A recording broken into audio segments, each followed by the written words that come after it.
আসসালামু আলাইকুম রহমতুল্লাহ। সম্মানিত ভিউয়ার্স, আমি আবু মুসা চলে এসেছি চরপাড়া খানকায় সালি একটা মাদ্রাসায়।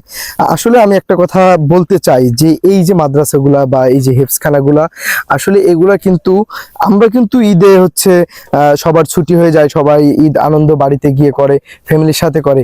আসলে এই যে যে সমস্ত মাদ্রাসাগুলো আছে বা একেবারে নিম্ন অঞ্চলে বা গ্রামের ভিতরে আসলে যে মাদ্রাসাগুলো আছে, সেখানে কিন্তু আসলে কিছু বাচ্চা দেখা যায় তাদের কিন্তু কোনো যাওয়ার জায়গা থাকে না এবং আসলে তারা কোথাও যেতেও পারে না। ঈদ কিন্তু তারা এখানেই কাটায়। আসলে এই যে এতিমদের কিন্তু দেখার মতো কেউ থাকে না। অন্যান্য বাচ্চারা কিন্তু ঈদের ছুটিতে তাদের মায়েদের কাছে চলে যায় এবং বাবা মায়ের সাথে কিন্তু ঈদ করে, কিন্তু যে বাচ্চাগুলো থেকে যায় তাদের কিন্তু আসলে ঈদ করার মতো কেউ থাকে না।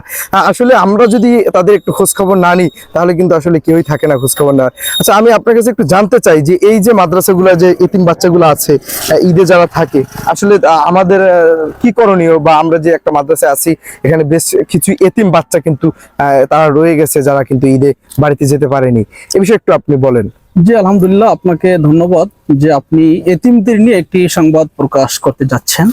তো আমরা কোরআন হাদিসের মাধ্যমে দেখতে পাই যে আল্লাহ এতিমদের সাথে ভালো আচরণ, ভালো ব্যবহার করার জন্য আল্লাহ তাগিদ দিয়েছেন। সেক্ষেত্রে এতিমদেরকে ভালোবাসা, এতিমদের সম্পদ রক্ষা করা, সংরক্ষণ করা, এটা আল্লাহর একটা বিধান।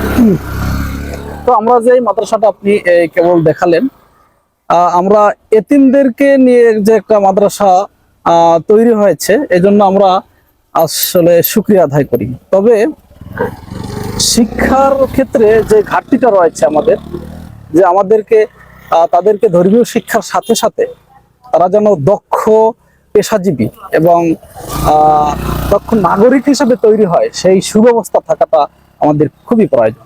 একজন এতিম বড় হবে, সমাজে স্বাধীনভাবে চলবে এবং ভালো একটি চাকরির সে অধিকার রাখবে। এবং একজন এতিম এখানে যদি হেফজখানা হয় অথবা এখানে ভালো একটা মাদ্রাসা হয়, এখানে তো ব্যাপক লেখাপড়া, কিন্তু যদি হেফজখানা হয় তাহলে সে তো কোরআনটাকে মুখস্থ করার সে শক্তি রাখে, তাহলে তার মাথায় তার স্মৃতি শক্তি আছে এবং তার মেধা আছে।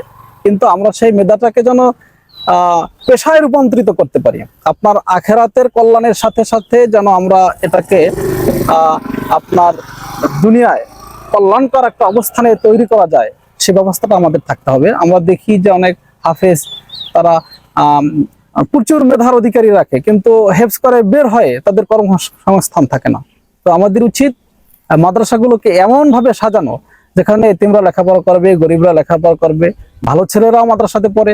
এবং শুধু এই মাদ্রাসা না, আরো তো বড় বড় মাদ্রাসা আছে, তাদের কথা ভিন্ন।